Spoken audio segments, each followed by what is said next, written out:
నీకు ఇల్లు కట్టించాడా నేను అడుగుతున్నా, వచ్చిందా అని అడుగుతున్నా.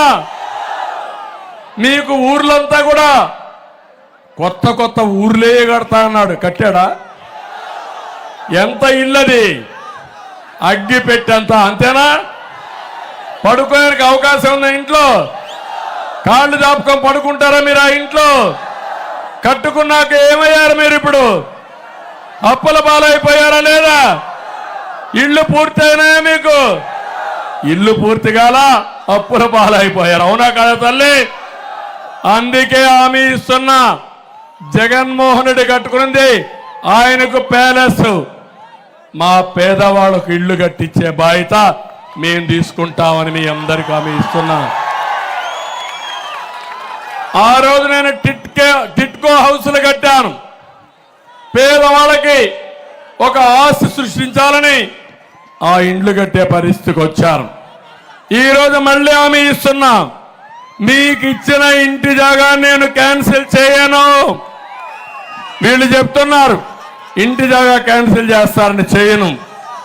అక్కడే ఇండ్లు కట్టిస్తా. ఇంటి జాగా రాని వారికి 2 సెంట్లు ఇచ్చి బ్రహ్మాండమైన ఇండ్లు, అప్పుల పాలు కాకుండా ఆస్తిని నిర్మాణం చేసే బాధ్యత నాది. ఈరోజు కేంద్రంలో ఉండే నరేంద్ర మోడీ గారు 10 ఏళ్లలో 4 కోట్ల ఇళ్లు కట్టారు. ఈ రోజే కొత్తగా ఒక ప్రోగ్రాం ఇచ్చారు, 3 కోట్ల ఇళ్లు 5 ఏళ్లలో నిర్మాణం చేస్తామని. ఆ 3 కోట్ల ఇళ్లలో 30 లక్షల ఇండ్లు, 40 లక్షల ఇండ్లు మీకు కట్టిస్తే మీ సమస్య పూర్తిగా పరిష్కారం ఇస్తుంది.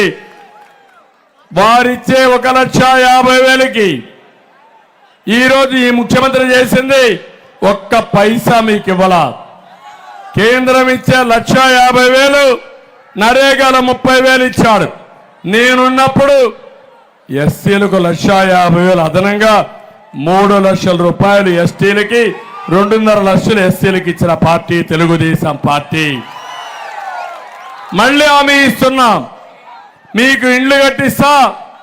ఇల్లు లేదనకుండా ప్రతి పేదవాడికి ఇల్లు కట్టించే బాధ్యత ఈ కూటమి తీసుకుంటామని మీ అందరికీ హామీ ఇస్తున్నా. ఎవరైనా కంపెనీలు తెస్తారు, ఈ దుర్మార్గుడు కంపెనీలు తరివేశాడు. ఇక్కడ చూస్తే మిలీనియం టవర్స్ నుంచి అన్ని కంపెనీలు పోయినాయి. లూలు గ్రూప్ పోయింది, అదాని డేటా సెంటర్ పోయింది. మళ్ళీ హామీ ఇస్తున్నా, నేను వస్తే పరిశ్రమలు వస్తాయి, జగన్ వస్తే గంజాయి వస్తుంది. అవునా కాదా?